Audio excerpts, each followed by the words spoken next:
I'm here with Anish Giri, who won his first game with the black pieces. Anish, tell me how this game went. Yeah, it was okay. It ended very well. The final position is very satisfying. Yeah, he must have made lots of mistakes to end up there. I think the last one was when he played a4 instead of a3, and then all the end games are much worse than after a3. But I was already better at that point.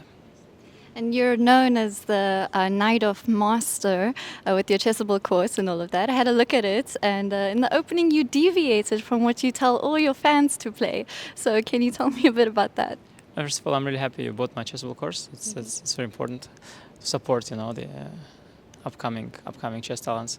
But well, it's my old chessable course, right? That gives bishop e7, but I'm making a new one where I'm going to give bishop e6. So. Okay. Well, this is really good publicity for that, having a first win in this line. Gary, tell me about your success in the FIDE Circuit.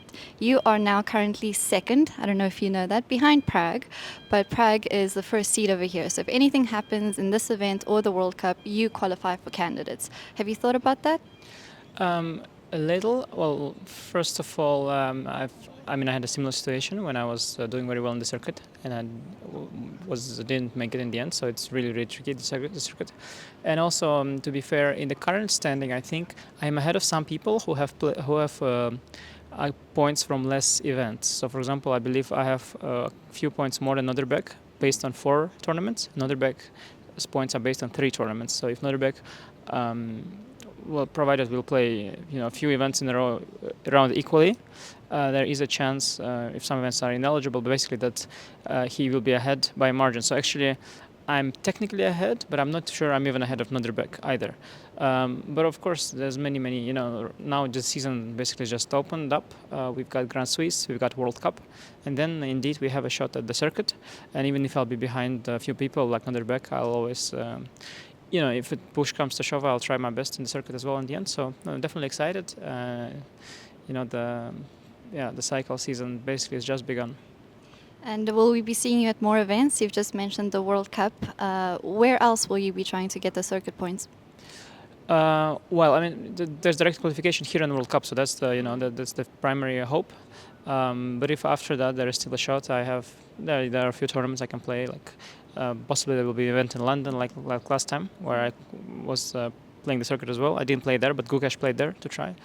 And maybe something else. There are always some events coming up, so we'll find something. There are plenty of tournaments in the chess calendar. Many of them are announced, some of them are not announced, some of them aren't even. Events, they come up very quickly. So some of them are not even in the plans yet, but sometimes people make great tournaments with just a couple months' notice. So we'll see. I'll really do my best, and I hope, I hope I'll make it. Do you keep your schedule open for such events, or how do you plan your year in chess?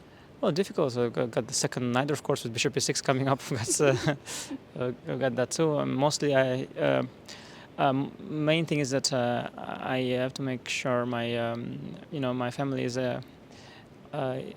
in good my kids are in good hands. So my wife's doing a lot of work to facilitate my busy schedule, and we have family support as well. So for me, that's like in terms of schedule, that's the main challenge, and I think we're doing really well there. And I'm able to play a lot, and sometimes also quite well.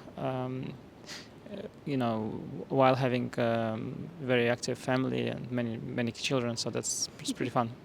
You mentioned your wife, Sofiko, helping out and taking care of things, but you have to balance family, being a chessable author, and playing. Out of all of these things, what's your favorite? My favorite is tweeting, so that's also but I don't think you can compare apples and oranges, and everything has its own. Of course, as in these movies, I'm blanking. It was a very good joke I had in my. I'm blanking on the movie titles. Fast and Furious. As in every Fast and Furious movies, you get to hear that family is the most important, right?